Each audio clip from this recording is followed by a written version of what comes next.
Gloire à Dieu.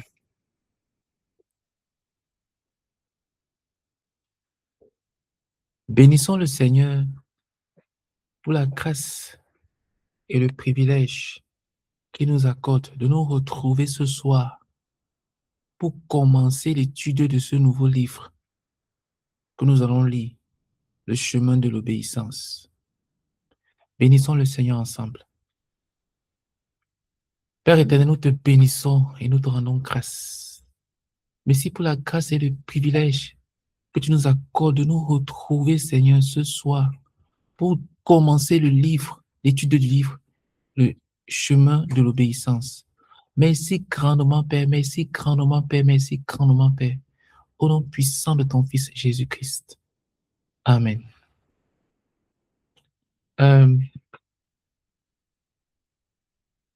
Prions afin que le Seigneur vienne, qu'il prenne le total contrôle de ce moment d'étude, que lui-même vienne nous enseigner, qu'il vienne nous parler, qu'il vienne parler au cœur de chacun d'entre nous, qu'il vienne nous rencontrer, qu'il vienne nous enseigner. Prions ensemble. Père, nous prions, Père, s'il te plaît, oh Dieu, nous prions que tu viennes nous rencontrer, nous prions que tu viennes prendre le total contrôle de ce temps. Oh Seigneur, viens nous parler, Seigneur, viens nous enseigner. Oh Seigneur, s'il te plaît, nous avons besoin de t'entendre, nous avons besoin de t'écouter. S'il te plaît, oh Dieu, au nom puissant du Seigneur Jésus-Christ. Amen. Prions afin que le Seigneur amène les autres à se joindre à notre nombre, qu'il amène les autres à se connecter et qu'il permette que cet enseignement soit écouté par des millions et des millions de personnes. Prions ensemble. Seigneur, nous prions que tu amènes les autres à nous rejoindre, Seigneur, s'il te plaît. Oh Dieu, amène les autres à se connecter pour écouter cet enseignement, Père. Et permet que la diffusion de cet enseignement puisse parvenir à des millions et des millions de personnes qui vont l'écouter, Seigneur. Au nom puissant de ton Fils Jésus-Christ. Amen. Prions afin que le Seigneur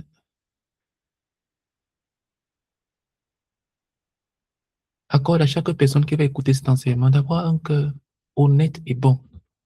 Et que quiconque va écouter cet enseignement puisse être radicalement transformé. Que personne qui écoutera cet enseignement de ce jour ne reste la même personne. Prions ensemble. Père éternel, nous te supplions, au nom puissant de ton Fils Jésus-Christ, nous prions que toute personne qui va écouter cet enseignement, Seigneur éternel, puisse être totalement et radicalement transformée, Seigneur. S'il te plaît, oh Dieu, nous prions que tu accordes à toute personne qui va écouter l'enseignement de ce soir d'être totalement et radicalement transformée, Seigneur, par ce qu'il va entendre. S'il te plaît, Père. Nous prions pour des vies transformées radicalement. Au nom puissant du Seigneur Jésus-Christ. Amen. Ok, donc, la semaine dernière, nous avons achevé le livre La délivrance du péché. Normalement, la suite aurait dû plutôt être le semeur, la semence et le cœur des hommes.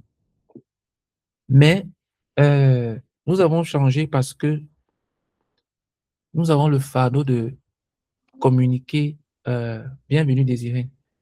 Merci, frère Jerry. Voilà. Je suis en train d'expliquer que la semaine dernière, nous avons achevé l'étude du livre La délivrance du péché. Et normalement, la suite du livre, le livre à suivre devait être le semeur, la semence et le cœur des hommes. Mais nous avons plutôt changé parce que nous avons le fait de communiquer les doctrines fondamentales de l'obéissance, les doctrines fondamentales de chrétienne. Et ces doctrines sont rassemblées dans le livre. Les doctrines quoi? Les doctrines fondamentales De la vie chrétienne, pardon. D'accord. Et elles sont rassemblées dans la série des chemins. Nous avons déjà étudié le chemin de la vie. Comme on va le voir, je vais les citer un à un. Donc, nous allons voir commencer aujourd'hui l'étude du livre Le chemin de l'obéissance. Et je vais expliquer pourquoi est-ce que c'est fondamental d'étudier ce livre-là. Ok, nous allons commencer. Donc, nous allons commencer aujourd'hui, comme je disais, le chemin de l'obéissance. C'est un livre écrit par le frère Zachary Stanley en 93. Ça a été, l'édition c'est de 93, mais le livre a été écrit bien avant. Donc, nous avons la préface, le baptême d'eau, le baptême du Saint-Esprit, le témoignage chrétien. Voilà les trois principaux chapitres de ce livre. Alors, dans la préface, je vais lire. Ce livre, Le chemin de l'obéissance, est le deuxième dans la série intitulée Le chemin du chrétien. Comme je disais, la série des livres que nous voyons ici, là, ce sont des livres de doctrine de la vie chrétienne. C'est-à-dire que si tu maîtrises les messages de ce livre, de ces livres-ci, qui sont rassemblés ici, là, tu seras pleinement assis dans la vie chrétienne. Tu seras difficilement déboulonnable. Je ne dis pas que la vie sera facile, non. Mais il y a des vérités profondes qui sont inscrites à l'intérieur de toi et que nous ne pourrons pas te faire vaciller, quelles que soient les circonstances par lesquelles tu pourras traverser. Donc, les livres de cette série qui sont déjà écrits sont, premièrement, livre 1, Le chemin de la vie. Donc, le chemin de la vie, c'est le livre qui te permet d'entrer dans une relation d'intimité avec Jésus. C'est le livre 1, numéro 1. Si tu veux avoir les éléments de base d'une vraie conversion, d'une conversion authentique et radicale, si tu veux véritablement te rassurer que, soit pour toi-même, soit pour quelqu'un à qui tu es en train de présenter l'évangile, que cette personne puisse avoir tous les éléments qui peuvent lui permettre d'avoir une conversion radicale et authentique. Le livre à lire, c'est le chemin de la vie. Le chemin de la vie te donne les éléments de fondation de la vraie conversion. Il y a beaucoup de personnes pour qui la conversion, c'est être membre d'une nouvelle église et se faire baptiser. Pour eux, quand j'adhère à une église, alors je suis converti. Non. Dans le chemin de la vie, le frère Zach t'enseigne les doctrines de la véritable conversion. Le livre numéro 2 qui suit, c'est le chemin de l'obéissance que nous allons lire aujourd'hui, que nous allons commencer aujourd'hui, qui, comme on va le voir, va t'enseigner sur le baptême dans l'eau. C'est quoi le baptême? Beaucoup de gens disent qu'ils sont baptisés, peut-être ne sont pas du tout baptisés, parce qu'il y a des conditions pour se faire baptiser. Et on ne baptise pas n'importe comment. Et on ne baptise pas au nom de n'importe qui. Il y a une façon de baptiser. Le baptême dans l'eau, on va également parler du baptême dans le Saint-Esprit, parce que le Saint-Esprit également baptise. C'est quoi le baptême dans le Saint-Esprit? Et à la fin, on verra ce que c'est que le témoignage chrétien. Quand tu dis que tu es enfant, quand tu dis que tu as cru, quel est ton témoignage? Qu'est-ce qui doit émaner de ta vie? Quel est l'impact, quelle est l'influence que ta vie, n'est-ce pas, doit produire au travers de tes paroles, au travers de tes actes, au travers de ta vie en général? Ça, c'est ce qu'on va voir dans ce livre-ci, le chemin de l'obéissance. Dans le livre 3, qui est le chemin d'être disciple, bon, c'est écrit le disciple, mais en principe, c'est plutôt le chemin d'être disciple. Nous avons déjà enseigné ça. Il y a des vidéos qui sont publiées sur notre chaîne YouTube Génération ZTF, où on t'enseigne comment vivre la véritable vie d'un disciple. Beaucoup de gens sont facilement amenés à dire qu'ils sont des chrétiens. Mais beaucoup ne savent pas que être chrétien, mais quand on demande est-ce que tu es disciple de Jésus, le mot disciple effraie un peu. C'est facile de dire que je suis chrétien. Mais est-ce que tu peux dire que tu es disciple de Jésus? Parce que beaucoup ne savent pas que chrétien signifie disciple de Jésus-Christ. Parce que c'est à Antioche que les disciples de Christ ont été appelés chrétiens. C'est-à-dire que c'était les disciples qui avaient été enseignés et qui étaient devenus matures. C'est-à-dire que tellement ils avaient grandi dans les relations de disciples avec Jésus-Christ, si bien qu'ils commençaient à marcher, à se comporter comme Jésus. On les a alors appelés les chrétiens, c'est-à-dire comme Christ. Donc, quand tu dis que tu es un chrétien, tu dois savoir que ça signifie que tu es un disciple mature. Donc, dans ce livre, Le chemin d'être disciple, le frère Jacques t'enseigne c'est quoi être disciple, quels sont les fruits véritablement d'un disciple. Il y a trois types de fruits. Il y a le fruit dans l'impact avec les âmes, c'est-à-dire les gens à qui tu prêches, les gens que tu évangélises, les gens que tu impactes, soit par les enseignements, soit par les exhortations, et ainsi de suite. Il y a le fruit en termes d'âme. Il y a le fruit en termes de caractère. Quand tu es un disciple de Jésus, ça va se voir dans la transformation de ton caractère. Tu vas commencer à porter le caractère de Christ. Tu vas revêtir le caractère de Christ. On va commencer à voir comment tu te comportes comme Christ. Plus d'humilité et moins d'orgueil. Et le troisième type de fruit, ce sont les ambitions spirituelles. Tu vas commencer à vouloir faire des choses pour Dieu. Un disciple veut plaire à Dieu. C'est ça la vie normale d'un disciple. Quand tu es disciple et qu'il n'y a aucun désir de plaire à Dieu en toi, ça ne peut pas marcher. C'est-à-dire qu'il y a un problème qui quelque part. Tu dois revenir au chemin de la vie. Et l'autre chose que le frère a cancellé dans ce livre, Le chemin d'être disciple, c'est également les séparations, les caractéristiques d'un véritable disciple. Il y en a au moins 9. La séparation du monde, la séparation du péché, la séparation de la famille, la séparation du moi, la séparation, le don, la séparation d'avec soi-même et le don total à Dieu, de porter du fruit. Il en désigne au moins 9 à l'intérieur. Donc, le livre 4, c'est quoi? C'est le chemin de la sanctification. Le chemin de la sanctification, c'est un peu comment dire, c'est un peu plus étendu du chemin de la délivrance du péché. C'est-à-dire que dans le chemin de la sanctification, le frère, ça ne s'arrête pas seulement sur la délivrance du péché. Il te conduit également dans une vie d'intimité avec Dieu. Il te montre que la délivrance du péché, la sanctification, ce n'est pas seulement être délivré du péché. La sanctification, c'est également marcher avec Dieu.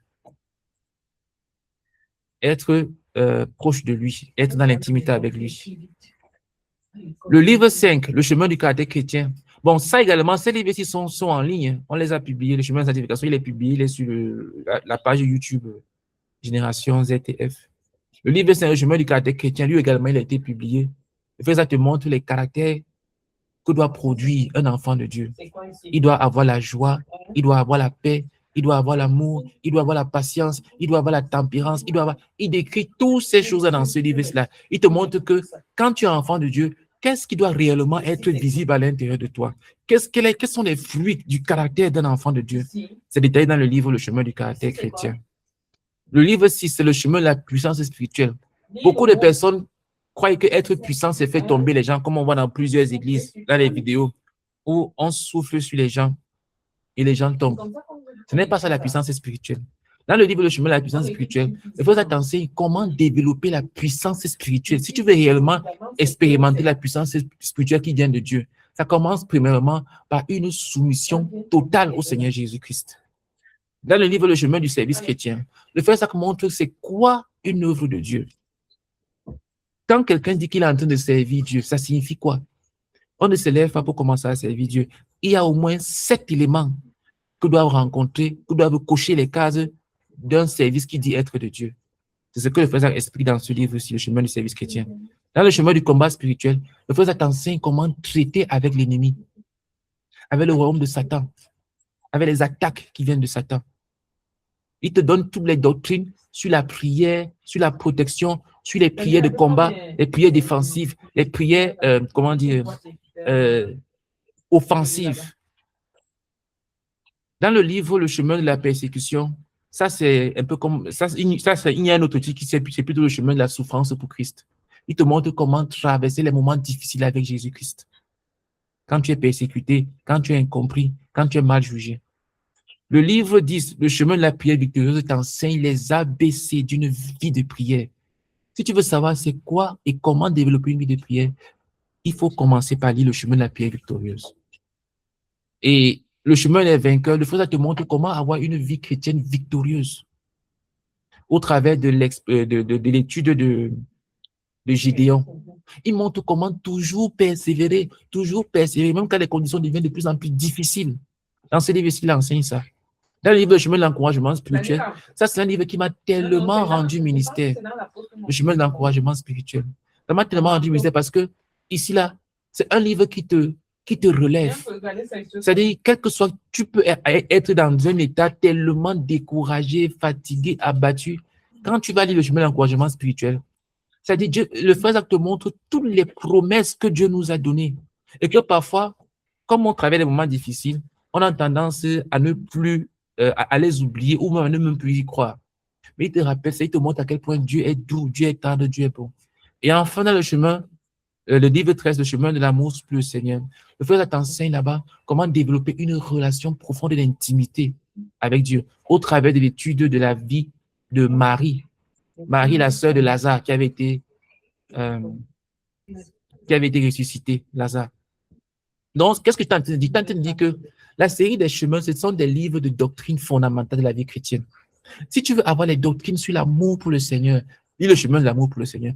Si tu veux avoir la véritable doctrine sur l'encouragement spirituel, lis le chemin de l'encouragement spirituel. Avant que quelqu'un n'aille pas te mentir, te dire que tu peux vivre dans le péché et être encouragé par Dieu, c'est faux. Si tu veux avoir les doctrines, la vérité biblique sur comment être vainqueur en tant que chrétien, lis le chemin des vainqueurs. Puis tu vas voir les doctrines sur la vie de prière. Comment est-ce que développer une vie de prière? Qu'est-ce que la Bible enseigne par rapport à la prière? Lis le chemin de la prière victorieuse. Donc, je ne vais pas reparcourir tout. Mais, comme je disais, la série des chemins, ça a été écrit pour, n'est-ce pas, te permettre d'avoir les vérités fondamentales concernant la vie chrétienne, la marche chrétienne.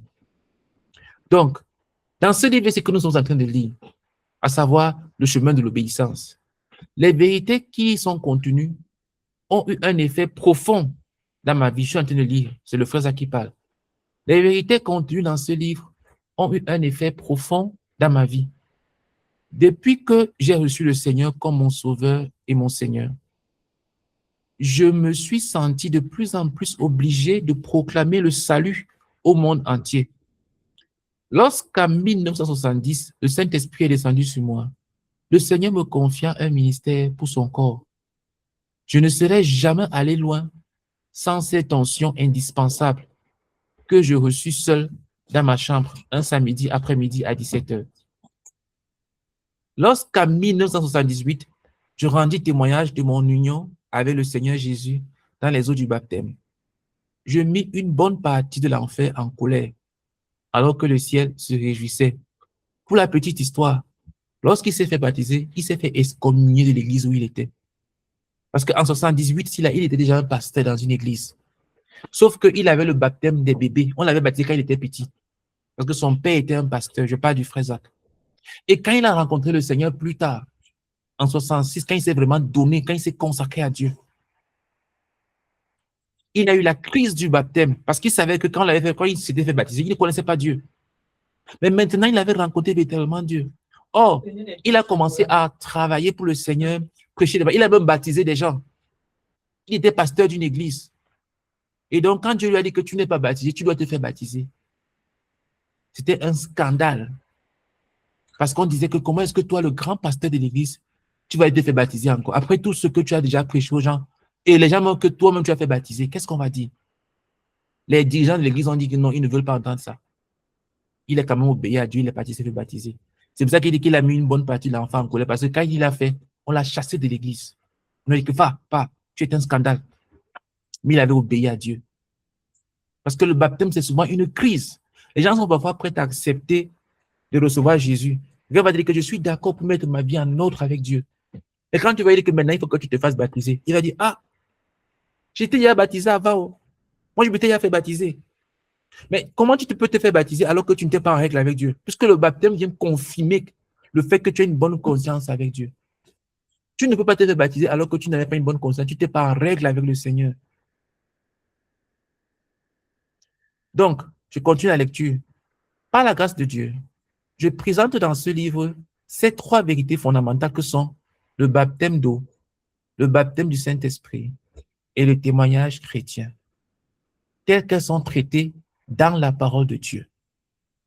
Je publie ce livre en priant qu'il amène tous ceux qui sont nés de nouveau à obéir à ces doctrines fondamentales.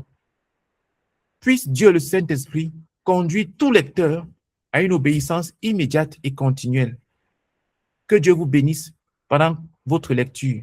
Puissiez-vous obéir à ce que vous lirez. Yaoundé, le 21 novembre 1982. Zacharias Stanifom. Donc, nous allons étudier le baptême. Peut-être que tu peux te dire que non, moi, je me suis fait baptiser. Il se peut que quand tu vas écouter les enseignements dans ce livre-ci-là, tu vas te rendre compte que tu ne t'es jamais fait baptiser. Et que toi, enfant de Dieu, tu as besoin de te faire baptiser. Maintenant, souvent, il y a dit que je vais me baptiser une deuxième fois. Non, ce n'est pas possible. On ne peut pas se baptiser plusieurs fois. On ne peut que se baptiser réellement. Ça veut dire que les autres baptêmes n'étaient pas de baptême. Donc, nous allons étudier c'est quoi le baptême selon la Bible. Donc, nous allons voir plusieurs exemples. Je commence, je lis. Le baptême d'eau. Lorsque quelqu'un est passé de la mort à la vie dans le Seigneur Jésus, la première chose qu'il doit faire est de se faire baptiser. Est-ce que tu comprends? Lorsque tu as reçu Jésus-Christ dans ton cœur comme ton Seigneur, comme ton Sauveur, lorsque tu as renoncé à tout péché dans ta vie, la première chose que tu dois faire, c'est de te faire baptiser. Beaucoup de personnes ont changé la parole de Dieu. Ils ont mis maintenant ce qu'on appelle le catéchisme. C'est-à-dire que il faut qu'on t'enseigne pendant des mois et des mois. Je ne sais pas quoi on te prépare. On t'enseigne, on t'enseigne, on t'enseigne. On t'enseigne quoi? Je ne sais pas. Tu n'as besoin que d'une seule chose. Avoir réellement reçu Jésus dans ta vie comme ton Seigneur, comme ton Sauveur. Si dans ton cœur, tu sais que Jésus-Christ est le Seigneur de toute ta vie et que tu as renoncé à tout péché dans ta vie, alors tu dois te faire baptiser. Mais si tu sais dans ton cœur qu'il y a encore des péchés auxquels tu tiens, tu ne veux pas lâcher.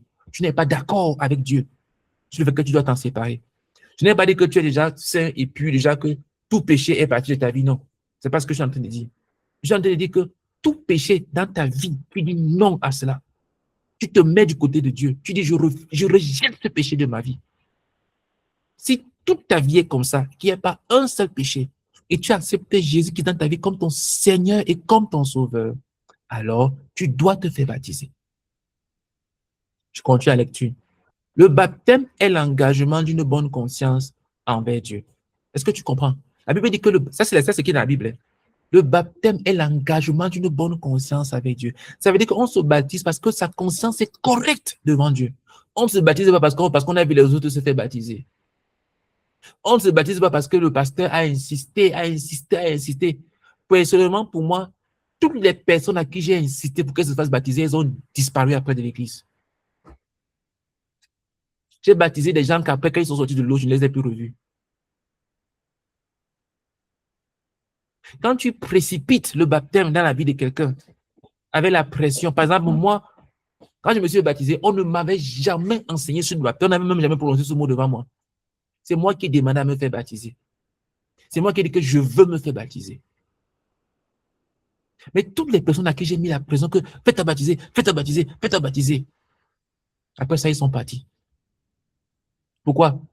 Parce qu'il n'y avait pas d'engagement à l'intérieur de leur vie, dans leur conscience. Ils n'étaient pas engagés avec Dieu. Ils n'étaient pas engagés.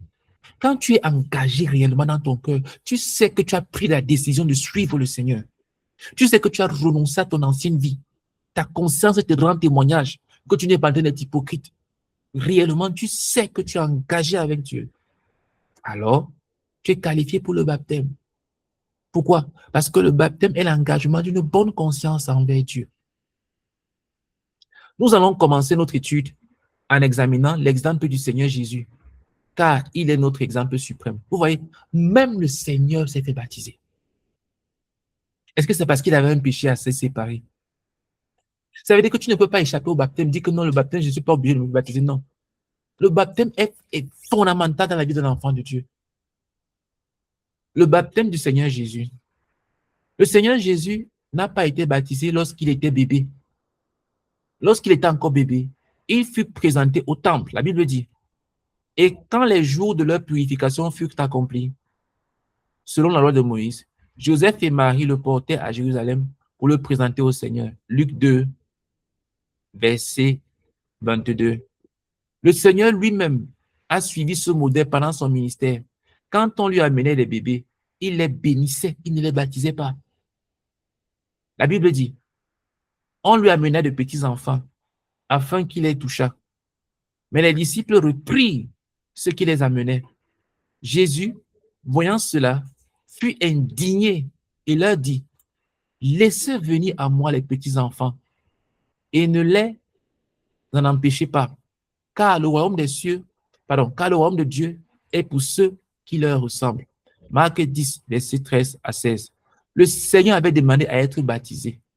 Bon, déjà, je vais dire ici que, on nous montre que le baptême des enfants n'est pas biblique. Le baptême des bébés n'est pas biblique. Les gens font beaucoup de choses par tradition.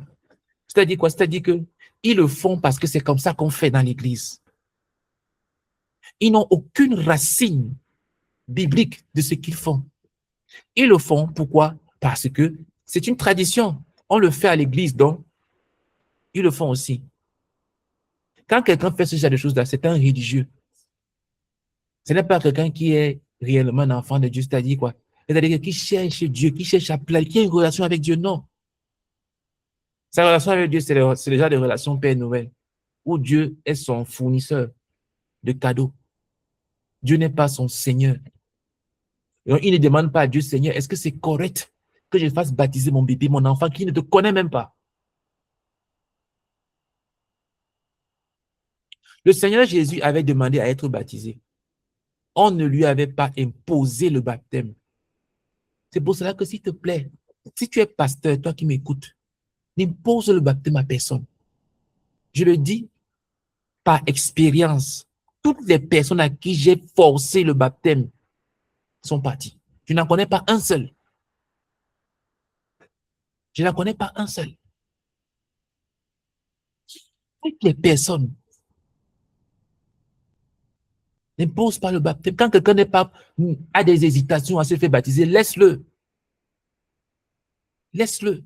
Il n'est pas prêt pour suivre Dieu. Laisse-le. Quand il sera prêt pour suivre Dieu, il va venir se faire baptiser. Donc, on ne lui avait pas imposé le baptême. Il insista pour être baptisé et refusa d'en être dissuadé. La Bible dit, alors Jésus vint de la Galilée au Jourdain des Jean-Baptiste pour être baptisé par lui. Mais Jean s'y opposait en disant, c'est moi qui ai besoin d'être baptisé par toi et tu viens à moi? Jésus lui répondit, laisse faire maintenant, car il est convenable que nous accomplissions ainsi tout ce qui est juste. Et Jean ne lui résista plus.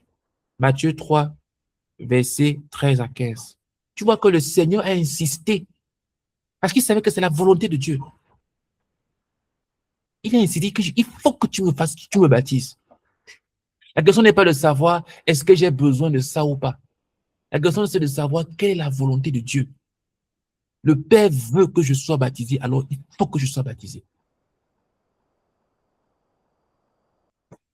Le Seigneur Jésus fut baptisé dans le Jourdain.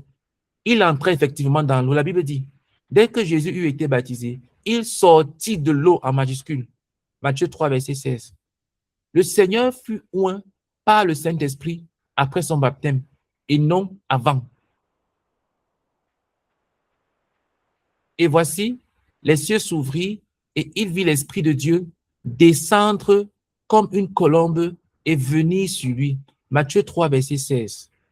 Quand le Seigneur Jésus fut baptisé pour accomplir toute la justice, le cœur du Père fut satisfait de l'obéissance du Fils par le baptême. Il dit, celui-ci est mon Fils bien-aimé, en qui j'ai mis toute mon affection. Matthieu 3, verset 17. Regarde, Jésus n'avait accompli aucun miracle. Il n'avait conduit personne à Dieu. Il n'avait même pas encore des disciples à gauche et à droite. Mais comment est-ce que Dieu ouvre le ciel pour parler et dire que voici mon Fils bien-aimé? Pourquoi? Parce que Jésus avait obéi à la volonté du Père. Il n'avait pas dit que moi aussi je suis Dieu. Je suis sans péché. Je n'ai pas besoin de me faire baptiser. Non. Le Père voulait qu'il se fasse baptiser. Il a obéi à la volonté de Dieu. Il s'est fait baptiser. Et Dieu était satisfait. Il a dit, celui-ci est mon Fils bien-aimé. Il n'a pas dit qu'il a beaucoup travaillé pour moi. Il a beaucoup lu la Bible. Il a beaucoup prié. Il a beaucoup jeûné. Il a beaucoup... Non. Il a obéi à ma volonté. Il a obéi à ma volonté. Il a obéi à ma volonté. Et le cœur du Père était satisfait. En un certain sens, le Père dit les mêmes paroles aujourd'hui à tout croyant qui, par obéissance au Seigneur, entre dans les eaux du baptême pour être baptisé. Celui-ci est l'un de mes fils en qui j'ai mis toute mon affection. Je t'assure, quand tu obéis à Dieu en te faisant baptiser, tu attires le regard favorable de Dieu sur toi. Parce que Dieu aime ceux qui obéissent à sa parole, à sa volonté. Ils attirent sa faveur. Le Seigneur avait la pensée que tous les siens suivraient le même chemin d'obéissance. Il dit à Jean, il est convenable que nous, non pas je, accomplissions ainsi tout ce qui est juste. Donc, Jésus-Christ est en train de dire que tous ceux qui sont comme lui, qui vont venir de lui là, doivent faire la même chose. Parce que c'est ça qui est juste. Étant la tête de la nouvelle humanité, il a montré la voie à suivre dans le baptême, afin que tous ceux qui lui appartiennent le suivent.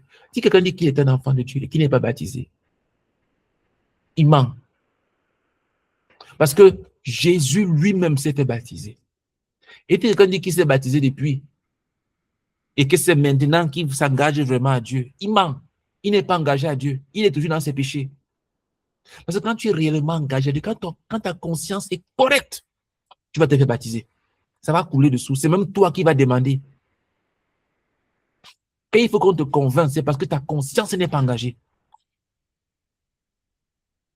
Tu sais qu'il y a des choses auxquelles tu n'as pas renoncé. Ta vie n'est pas claire. Mais quand ta vie est claire devant le Seigneur, c'est toi qui vas dire que tu veux te faire baptiser. Jésus ordonne d'être baptisé. Le Seigneur Jésus lui-même a donné l'ordre que les croyants soient baptisés. Il a dit à ses disciples, allez, faites de toutes les nations des disciples, les baptisant au nom du Père, du Fils et du Saint-Esprit, et enseignez-leur à observer tout ce que je vous ai prescrit. Et voici, je suis avec vous tous les jours jusqu'à la fin du monde. Matthieu 28, verset 19 à 20. Vous voyez, souvent quand on croit qu'on est en train de servir Dieu, on croit que ça consiste seulement à prêcher l'évangile, à conduire les gens au Seigneur. Non. Qu'est-ce qu'il a dit? Les disciples reçurent ainsi du Seigneur l'ordre suivant. 1. De faire des disciples. 2. De baptiser ses disciples. 3. D'enseigner ses disciples à faire et à baptiser d'autres disciples. Jusqu'à ce que tu aies conduit quelqu'un dans cette direction-là, tu n'as pas fini ce que Dieu t'a demandé de faire. La mission continue. Quand tu prêches l'évangile et qu'une personne accepte le Seigneur Jésus-Christ dans sa vie, et tu dis c'est bon, non, c'est pas bon. Il faut que la personne soit baptisée et qu'elle soit intégrée dans une assemblée pour être enseignée et fait disciple. Sinon, ton travail continue. Il a dit de nouveau la même chose en ces termes. Allez par tout le monde et prêchez la bonne nouvelle à toute la création. Celui qui croira et qui sera baptisé sera sauvé. Mais celui qui ne croira pas sera condamné. Marc 16, verset 15 à 16. Encore une fois, qu'est-ce que les disciples devaient faire? Écoute, ils devaient aller par tout le monde. Ils devaient prêcher la bonne nouvelle à toute la création. Tu as été envoyé pour prêcher l'évangile à toute la création. Quelques-uns croiront. Ceux qui croiront seront baptisés. Ceux qui croiront et qui seront baptisés seront sauvés. Ceux qui ne croiront pas seront condamnés. Nous déduisons de ce passage que pour être sauvé, il faut croire et être baptisé. Je reprends. Pour être sauvé, il faut croire et être baptisé. Pour être sauvé, il faut que tu t'engages au Seigneur Jésus-Christ et que tu te fasses baptiser. Ceux qui croyaient, mais qui n'étaient pas baptisés, n'étaient pas condamnés. Ceux qui ne croyaient pas étaient condamnés déjà.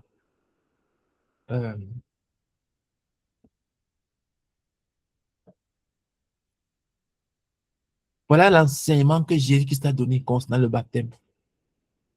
Jésus a dit que la mission du chrétien, de l'évangéliste, de l'évangile, ce n'est pas seulement prêcher l'évangile, convertir les gens. Non, tu dois les amener dans les eaux du baptême pour qu'ils soient sauvés. Si quelqu'un dit qu'il a accepté Jésus, mais il refuse de se faire baptiser, il n'est pas sauvé. Si quelqu'un dit qu'il a accepté Jésus, mais il s'est fait baptiser dans le passé, son baptême ne compte pas parce que c'était un faux baptême.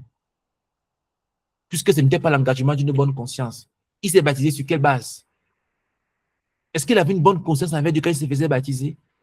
Est-ce que sa conscience lui rendait le témoignage qu'il est engagé à Dieu? Il a fait de Jésus-Christ le Seigneur et le Sauveur de sa vie?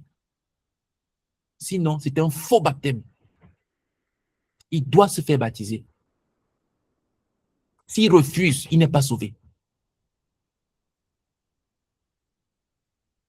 On verra plus loin c'est quoi être le mot sauver à l'intérieur. Qu'est-ce que ça signifie sauver? Je n'entre pas dans les détails pour le moment. On verra ça clairement devant. Alors, le baptême tel qu'il était pratiqué par l'Église au temps de la Bible. Comment est-ce qu'on baptisait au temps de la Bible? Parce que, comme on a vu, aujourd'hui, les gens font beaucoup de choses par tradition. Ils ne suivent pas ce que la parole de Dieu enseigne. Voyons ce que la parole de Dieu enseigne. À l'époque des apôtres, à l'époque du Seigneur, comment est-ce qu'on faisait le baptême? C'était le jour de la première Pentecôte. Pierre venait juste de prêcher l'évangile. La Bible dit, après avoir entendu ce discours, ils eurent le cœur vivement touché Et ils dirent à Pierre et aux autres apôtres, hommes frères, que ferons-nous? Pierre leur répondit, repentez-vous et que chacun de vous soit baptisé au nom du Seigneur Jésus-Christ pour le pardon de vos péchés et vous recevrez le don du Saint-Esprit. Acte 2, versets 37 à 38. Pierre donna ce commandement à ceux qui avaient entendu son discours, son évangile, qui furent convaincus de péché, le cœur vivement touché, et qui demandaient intelligemment ce qu'ils devaient faire. Tu as écouté l'évangile, ton cœur a été touché, et tu veux mettre ta vie en ordre avec Dieu. Tu demandes qu'est-ce que je dois faire. Qu'est-ce que Pierre dit? Pierre demanda de faire deux choses. Premièrement, se repentir. À chaque fois que quelqu'un veut mettre sa vie en ordre avec Dieu, ça commence toujours par la repentance. Rappelle-toi d'une chose, chaque fois que tu veux mettre ta vie en ordre avec Dieu, ça commence toujours par la repentance. Toujours, toujours, toujours, toujours, toujours. Le péché, c'est la seule chose qui se tire entre toi et Dieu. À chaque fois que quelqu'un s'est approché de Dieu, ça commence toujours par la repentance. Si tu refuses de te repentir, tu ne peux pas te rapprocher de Dieu. Tu peux beaucoup lire la Bible, tu peux beaucoup prier, tu peux beaucoup jeûner, tu peux beaucoup travailler, servir Dieu, évangéliser, chanter les louanges, faire beaucoup de choses. Mais si tu refuses de te repentir, tu ne peux pas te rapprocher de Dieu. Toutes ces activités ne te rapprocheront pas de Dieu. Même si tu lis la Bible 15 fois par jour, ça ne te rapprochera pas de Dieu. Même si tu pries pendant 50 heures par jour, ça ne va pas te rapprocher de Dieu. Jusqu'à ce que tu te repentes de tout péché dans ta vie. C'est la première chose dans la relation avec Dieu. Le péché doit être enlevé. Donc Pierre leur a dit, 1, se repentir. 2, être baptisé. Être baptisé. Si quelqu'un dit que je me repens, oui, je vais accepter Jésus, je vais me repentir. Mais je ne suis pas prêt pour le baptême. C'est un plaisantin. Il ne veut rien se repentir du tout. Il veut se repentir de quoi? Il veut se repentir de quoi? Oui, oui, je veux me repentir de tout péché. Mais je ne suis pas prêt à me faire baptiser. C'est parce que ta conscience encore est souillée. Pierre leur a dit, repentez-vous et faites-vous baptiser. Ainsi, ceux à qui l'on s'adressait devaient être capables de se repentir. Ils devaient mettre cette capacité en action. C'est pour ça que les enfants ne peuvent pas se faire baptiser. Parce qu'un bébé ne peut pas se repentir. Il ne comprend même pas de quoi il s'agit. Il ne sait pas comment prononcer le mot repentir. Quand quelqu'un n'a pas vu son péché, il ne peut pas se repentir. Quand Dieu n'a pas ouvert tes yeux sur ton péché, tu ne peux pas te repentir. Comment est-ce qu'un bébé, un enfant va se repentir? C'est pour ça qu'il ne peut pas se faire baptiser. On va le mouiller, mais ce n'est pas le baptême. Donc, il devait se repentir. Après la repentance, il devait être baptisé. Il devait accomplir les deux choses à la fois. Se repentir et être baptisé. Il ne leur était pas permis de se repentir sans se faire baptiser par la suite, ni d'être baptisé sans s'être auparavant repenti. Aujourd'hui, on permet aux gens de se repentir ou sans se faire baptiser. On dit que non, crois seulement en Jésus. Et puis après, quand tu seras prêt pour le baptême, viens. Non. C'est que des cas de repentance, on parle. Si quelqu'un refuse le baptême, ce n'est pas la repentance qu'il va accepter. C'est une fausse repentance. Pourquoi? Parce que le baptême, c'est l'engagement d'une bonne conscience envers Dieu. Et la bonne conscience envers Dieu vient au travers d'une repentance authentique. Quand quelqu'un s'est réellement repenti, quand quelqu'un a véritablement mis sa vie en ordre avec Dieu, il aura une bonne conscience. Si ta conscience t'accuse encore, si ta conscience te juge encore, c'est parce que tu ne t'es pas réellement repenti. La repentance purifie la conscience. La repentance allège la conscience. Pourquoi est-ce que les gens ne veulent pas se faire baptiser? Parce qu'ils ne se sont pas réellement repentis de tous les péchés. Ils n'ont pas un engagement total à Dieu. Mais quand ton cœur est totalement engagé à Dieu, c'est toi qui vas demander le baptême. Donc, ces gens-ci, Pierre leur a dit quoi? Les deux choses-là. Repentance et baptême. Il n'a pas dit que repentance et après revenir pour le baptême. Non.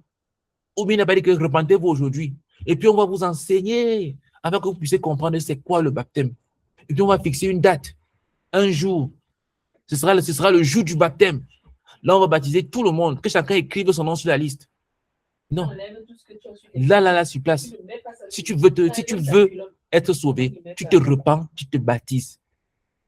Si tu refuses le baptême, tu t'en vas. Si tu veux seulement le baptême sans la repentance, tu t'en vas. Voilà comment est-ce qu'au départ, les gens faisaient. Lorsqu'ils auraient accompli ces deux choses, Pierre leur promit qu'ils recevraient du Seigneur deux choses.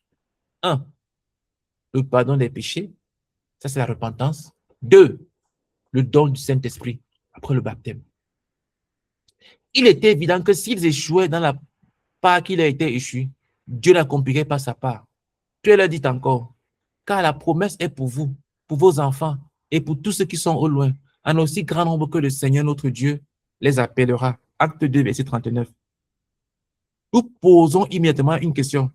Quelle est la promesse qui était pour eux, pour leurs enfants et pour tous? Et pour tous ceux qui seraient loin, et pour tous ceux qui seraient au loin, en aussi grand nombre que le Seigneur notre Dieu les appellerait. C'est la promesse qu'ils recevraient le pardon des péchés et le don du Saint-Esprit s'ils se repentaient et se faisaient baptiser.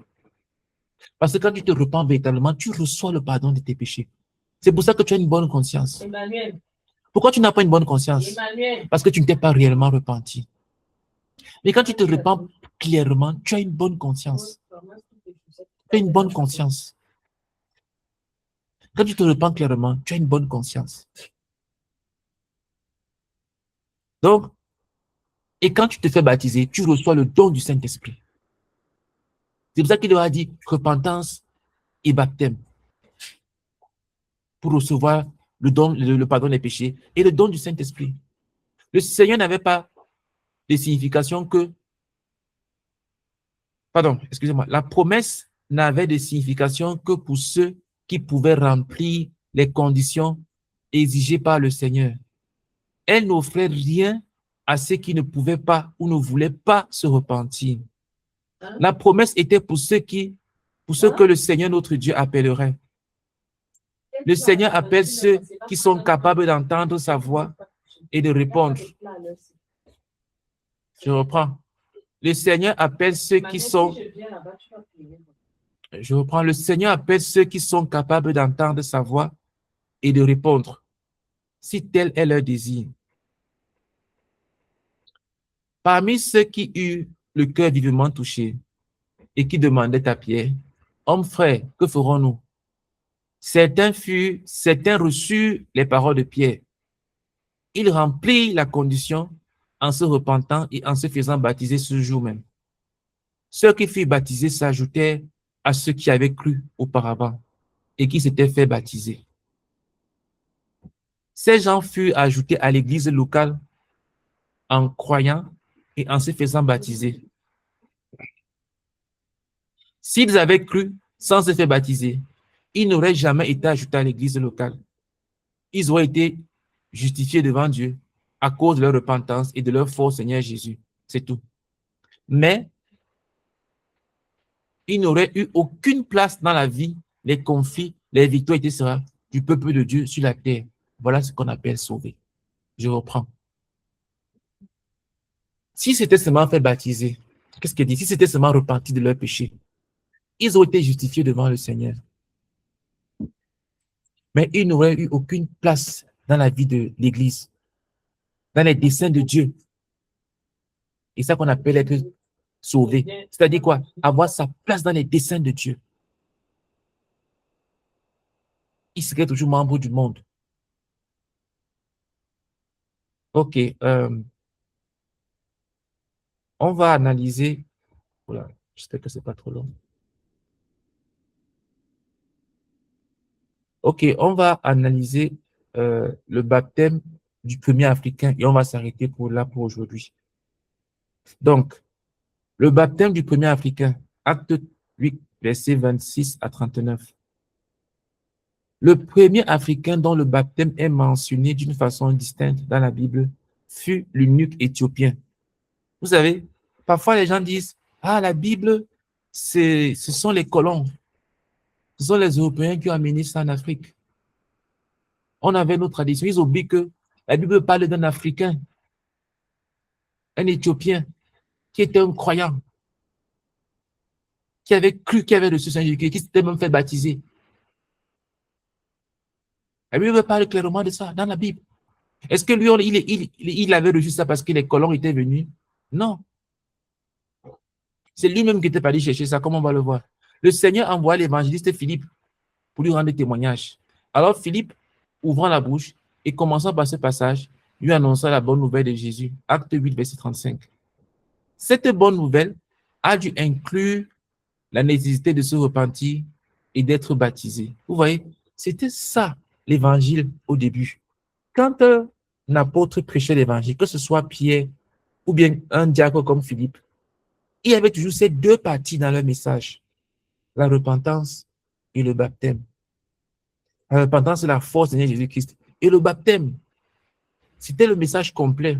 Mais malheureusement, aujourd'hui, on prêche juste l'évangile. On dit aux gens, repens-toi, donne ta vie à Jésus-Christ.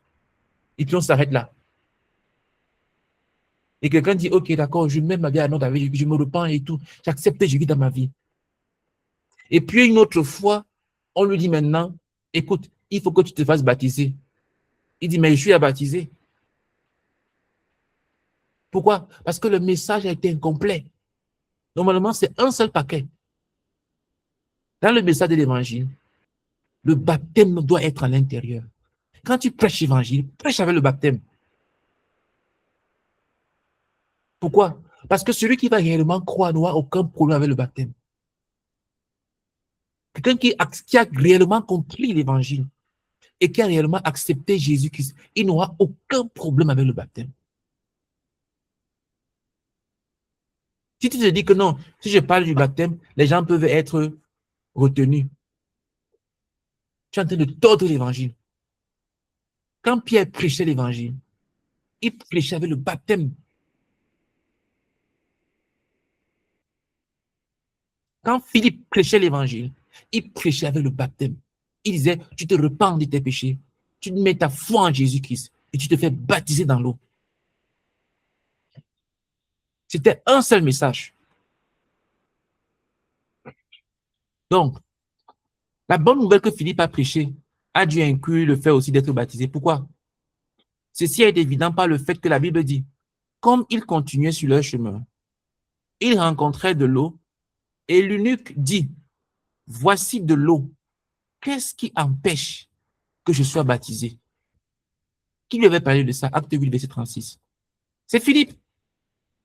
Philippe lui a dit que, écoute, si tu veux connaître le Seigneur, si tu veux être sauvé, ce n'est pas en venant ici à Jérusalem faire des choses avec les Juifs et tout, non. Dieu nous a envoyé son Fils Jésus-Christ. Mais pour que tu puisses le recevoir, il faut d'abord que tu renonces à tout péché dans ta vie. Et là, tu pourras maintenant accepter le salut que Dieu te donne en Jésus-Christ. Tu pourras le recevoir dans ton cœur comme ton Seigneur, comme ton Sauveur. Tu pourras le suivre. C'est lui qui va te diriger, c'est lui qui va te guider, c'est lui qui va t'orienter, c'est lui qui va te connecter à Dieu le Père. Et tu dois te faire baptiser. Comme l'engagement de ta bonne conscience envers Dieu. C'est là où Philippe a dit que, c'est là où l'eunuque a dit que, mais voilà l'eau. J'ai accepté Jésus. Voilà l'eau. Qu'est-ce qui empêche que je sois baptisé? Écoute, s'il avait entendu un évangile qui n'incluait pas le besoin de se repentir et d'être baptisé, il n'aurait jamais posé la question. C'est parce que dans l'évangélisation de Philippe, il y avait la nécessité de se faire baptiser. Donc, je reprends, quand tu prêches l'évangile, prêche avec le baptême. Écoute, si tu es évangéliste et que tu m'écoutes, quand tu prêches l'évangile, prêche avec le baptême. Dis aux gens de se repentir et de se faire baptiser. C'est quand quelqu'un te dit que non, je me suis fait baptiser. Tu dis que tu t'étais repenti au moment de ton baptême. Et s'il ne sait même pas ce que signifie repentance, dis-lui que c'est un faux baptême. Que c'est un faux baptême. Comme on va le voir, il y a une condition pour se faire baptiser. Donc, il n'aurait pas non plus reçu le ministère du baptême d'eau. il aurait reçu un message incomplet et serait passé par une expérience incomplète. Il serait rentré et il se serait dit, ah, j'ai reçu Jésus qui est dans mon cœur. Il n'aurait jamais connu le Saint-Esprit. Il n'aurait jamais connu la communion avec le Saint-Esprit, la communion avec le corps de Christ, la communion avec l'Église, avec les saints de Dieu dans sa vie. Lorsque l'Éthiopien demanda ce qui empêchait qu'il fût baptisé, Philippe lui dit, si tu crois de tout ton cœur, cela est possible. L'eunuque répondit, je crois que Jésus-Christ est le Fils de Dieu. Acte 8, verset 37. Voilà la condition pour se faire baptiser. Si tu ne crois pas que Jésus est le Fils de Dieu de tout ton cœur, tu ne peux pas te faire baptiser. Et le fait de croire cela a des implications. Parce qu'aujourd'hui, quelqu'un peut dire, ah oui, moi ça ne me dérange pas, bien sûr, Jésus est le Fils de Dieu, je crois ça depuis que je suis tout petit. Non.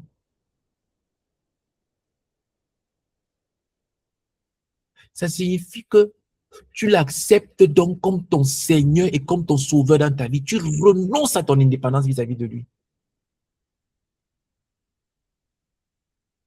Si Jésus est le Fils de Dieu, alors tu traites avec le Fils de Dieu. C'est-à-dire avec Dieu lui-même. Si tu ne crois pas ça de tout ton cœur, tu ne peux pas te faire baptiser.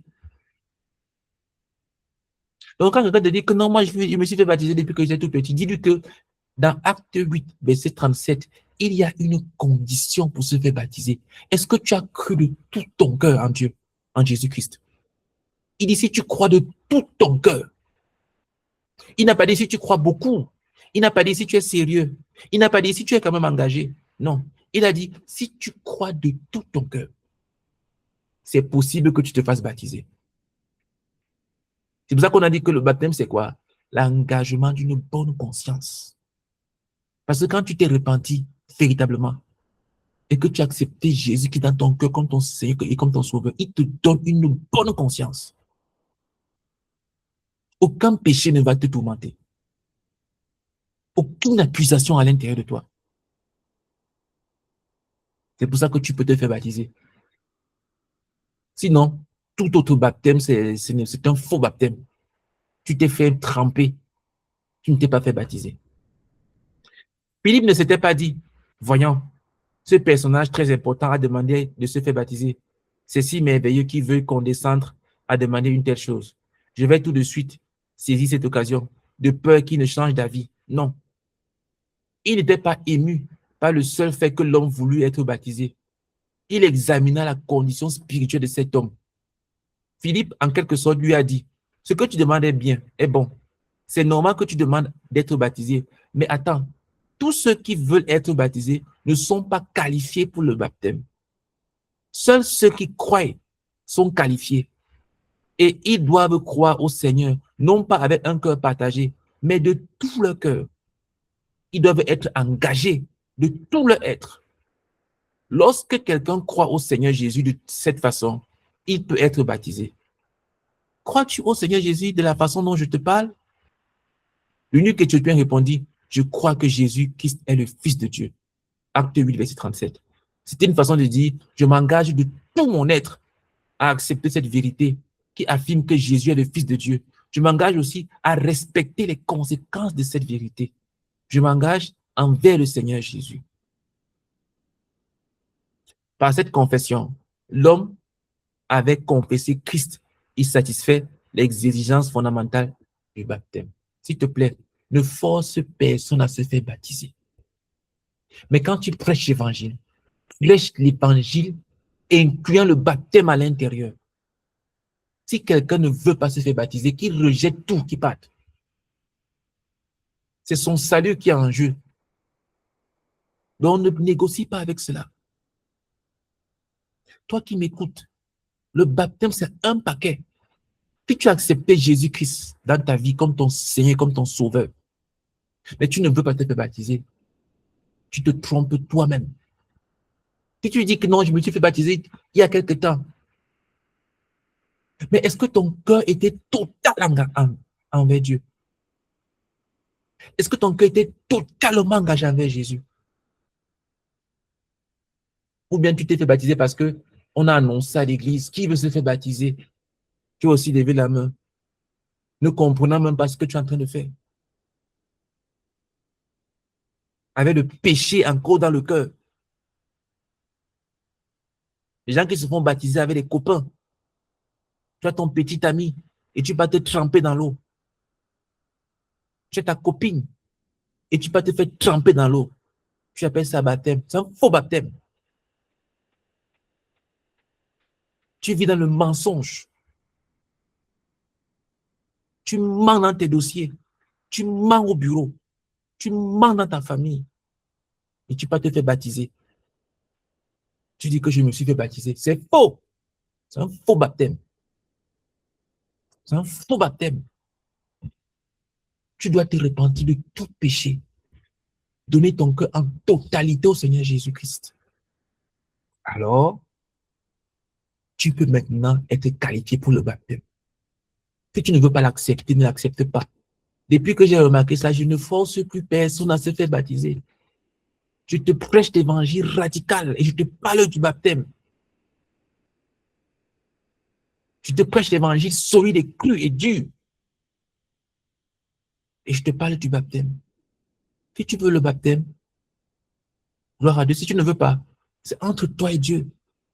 C'est ton salut qui est en jeu, ce n'est pas le mien.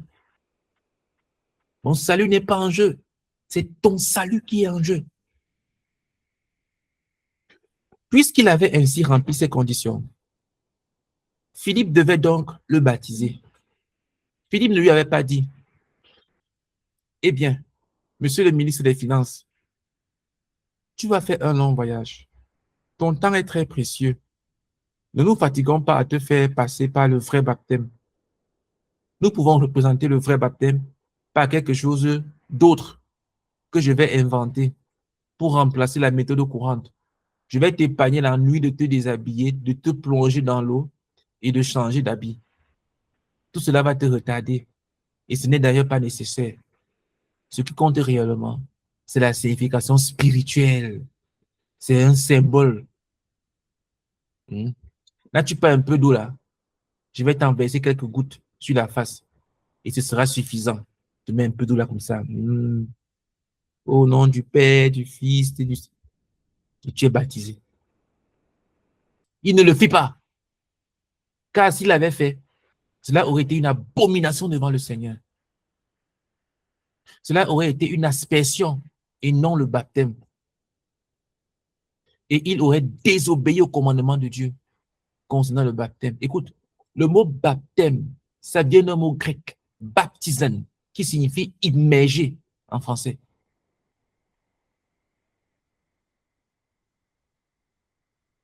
Le baptême se fait dans l'eau. On te plonge dans l'eau. On ne t'asperge pas. Si tu te fais asperger, tu n'es pas baptisé. Tu n'es pas baptisé.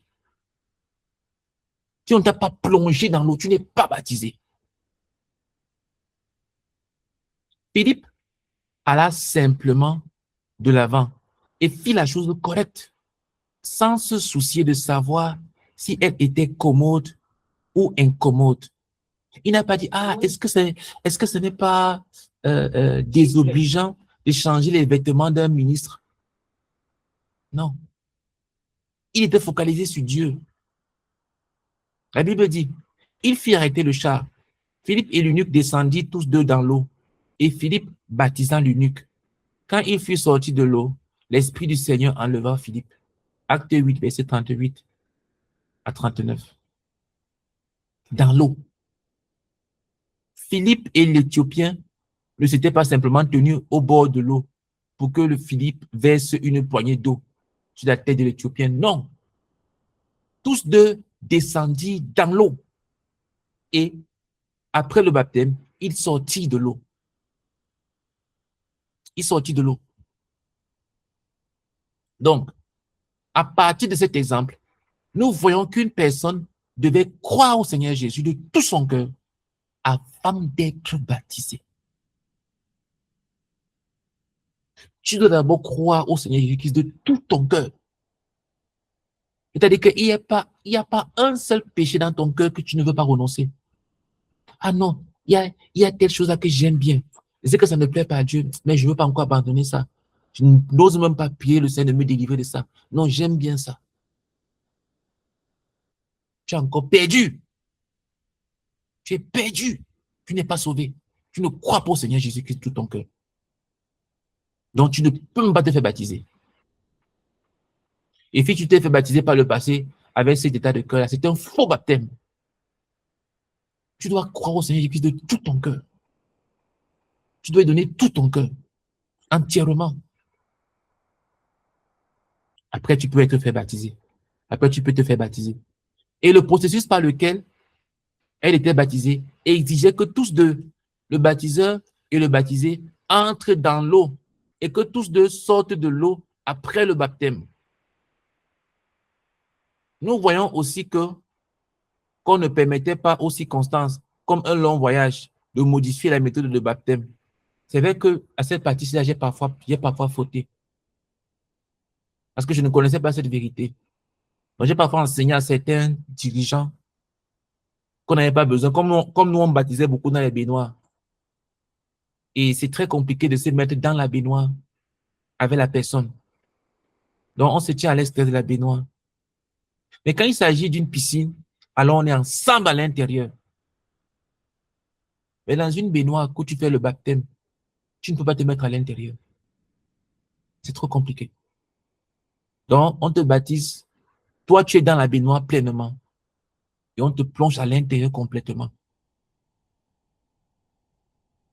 Donc, personnellement, pour moi, je pense que pour une baignoire, c'est compliqué d'être tous les deux dans la baignoire pour le faire le baptême. Mais dans une piscine, tous les deux, on est dans l'eau. Ou bien dans une rivière, je ne sais pas où, dans un cours d'eau. Ne dis pas que non, je ne veux pas me mouiller. J'ai mes beaux vêtements. Moi, le baptiseur, je ne veux pas me mouiller. J'ai mes beaux vêtements. Non. Tu dois entrer dans l'eau avec la personne. On n'entre pas dans la baignoire, pas à cause des vêtements, à cause de l'inconfort, de l'impossibilité de faire le baptême à l'intérieur. Mais les deux doivent être dans l'eau. Celui qui baptise et celui qui est baptisé. Très souvent, lorsque cela est possible. Et on doit plonger entièrement le baptisé dans l'eau. Ne dis pas que non, on le mouche seulement un peu. La tête doit entrer entièrement dans l'eau. On verra à quoi ça renvoie la prochaine fois. Mais on va s'arrêter là pour aujourd'hui. Donc là, on a vu l'exemple du Seigneur Jésus-Christ. On a vu l'exemple de l'eunuque éthiopien. On a vu que pour se faire baptiser, il faut croire au Seigneur Jésus-Christ de tout son cœur. Par la grâce de Dieu, la semaine prochaine, on verra le baptême de Saul de Tarse, le baptême de Corneille, le baptême de Joliet, de Philippe, et on verra que Dieu n'a pas les petits-enfants. On parlera du baptême des enfants. Je pense qu'on va s'arrêter là aussi la semaine prochaine. Je ne pense pas qu'on va finir ce chapitre-ci. OK. On va s'arrêter là pour ce soir. S'il te plaît, s'il y a une chose à retenir aujourd'hui de ce que nous avons partagé, c'est que le baptême fait partie du salut. Si tu as cru au Seigneur Jésus-Christ, tu dois te faire baptiser pour être sauvé. Si tu n'es pas baptisé, tu n'es pas sauvé. Le salut, c'est quoi? C'est la foi, la repentance, la foi et le baptême. Si je crois au Seigneur Jésus-Christ et que je ne me suis pas fait baptiser, non pas parce que j'ai refusé, peut-être parce que je n'ai pas été au courant même que c'était possible. Comme moi, on ne m'a jamais enseigné que je devais me faire baptiser quand j'ai cru. Mais mon cœur était total, je n'avais même pas un pouce de refus dans mon cœur, mais on ne m'a jamais parlé de ça. Mais si quelqu'un croit et qui ne sait pas qu'il faut se faire baptiser, il ne se fait pas baptiser, devant Dieu, il est justifié. Il n'ira pas en enfer, il ira au ciel. Mais il n'est pas inclus dans le corps du Seigneur. Il n'est pas inclus dans les desseins de Dieu pour son œuvre sur la terre. C'est pour cela qu'on dit que le salut, c'est-à-dire que Dieu te retire du monde pour t'ajouter à son corps. C'est ça qu'on appelle le salut. C'est le baptême. Je crois et je me fais baptiser. Mais si tu as écouté l'évangile, tu acceptes Jésus-Christ, mais tu refuses de te faire baptiser, tu as rejeté la parole de Dieu à ton sujet. Tu n'auras pas de communion avec le Saint-Esprit. Tu n'auras pas de communion avec les frères. Et il y a même un gros point d'interrogation à ta foi. Tu n'auras pas de conviction de salut. Tu vas développer des hérésies. Pourquoi? Parce que ton cœur n'est pas totalement engagé à Dieu. Donc, toi qui prêches, prêche la repentance totale, la foi totale et le baptême. Selon la Bible, le baptême dans l'eau, pleinement, par immersion. Et toi qui écoutes l'évangile, analyse ta vie.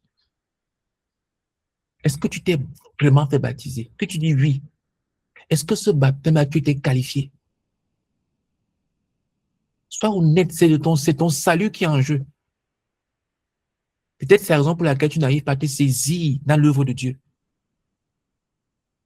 Tu vas tourner à l'église, passer d'église en église, d'église en église. Pourquoi? Parce que tu as un faux baptême. Tu as un faux baptême. Le baptême n'est pas lié à une église comme on le verra. Tu as un faux baptême. C'est pour ça que Dieu, tu n'es pas saisi par les desseins de Dieu. Mais si tu donnes tout ton cœur à Jésus-Christ, et tu dis, Seigneur, je me donne totalement à toi, va te faire baptiser. Et tu vas entrer dans les desseins de Dieu. Dieu va commencer à traiter avec toi de façon que tu n'as jamais imaginée.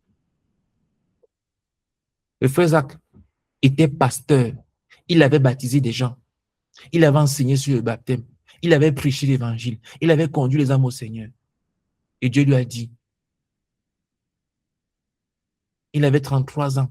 Dieu lui a dit, tu n'es pas baptisé. Va te faire baptiser, monsieur le pasteur. Va te faire baptiser.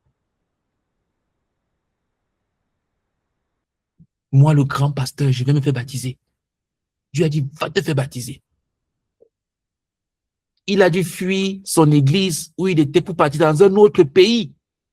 Là où il se disait qu'on n'allait pas le connaître, là-bas, pour aller obéir à Dieu.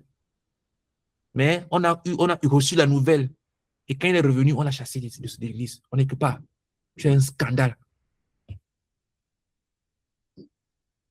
Mais Dieu s'est tenu avec lui. Dieu s'est tenu avec lui. Donc, s'il te plaît, obéis au Seigneur. On va continuer la semaine prochaine avec l'exemple de Paul, comme on a vu, et des autres. On va s'arrêter là pour ce soir. Bénissons le Seigneur pour ce moment de partage, tout ce qu'il nous a enseigné, qu'il a partagé avec nous aujourd'hui sur le baptême. Prions afin que ces vérités soient protégées. Comme je vous ai dit, ce sont des doctrines. Les livres sur la série des chemins, ce sont des livres de doctrine, c'est-à-dire que ce sont des vérités qui sont enseignées, qui ne changent pas. C'est ça qu'on appelle doctrine, ça ne change pas. Ça te permet d'avoir la connaissance de ce que la Bible dit, afin que tu n'écoutes pas un message à gauche, à droite, et tu te demandes, est-ce que c'est même enseigné, est-ce que c'est vrai ou c'est faux? Tu ne connais pas. Non. Donc, on est en train de te partager la doctrine sur le baptême. C'est quoi le baptême? Bénissons le Seigneur pour ce moment de partage et tout ce qu'il nous a enseigné. Et prions que cela soit protégé dans nos cœurs. Il ne soit point volé. Prions ensemble. Seigneur Dieu, nous te bénissons, Seigneur. Et nous te rendons grâce, Seigneur Dieu, pour ce moment de partage. Oh Dieu, Seigneur, merci grandement pour tout ce que tu nous as enseigné. Seigneur, je prie que tu protèges ça dans le cœur de chacun d'entre nous, Seigneur, qui l'avons écouté. Et que cela porte du fruit, Seigneur, s'il te plaît, oh Dieu. Au nom puissant du Seigneur Jésus-Christ. Au nom de Jésus. Amen. Amen. Est-ce que quelqu'un a une question? ce que nous avons dit? Non, il n'y a pas de questions. OK. Bonne soirée, Désiré. Bonne soirée, Stéphanie. Bonne soirée, Jessica. Merci. Mhm. Bye bye à toutes. Bye bye. Mhm.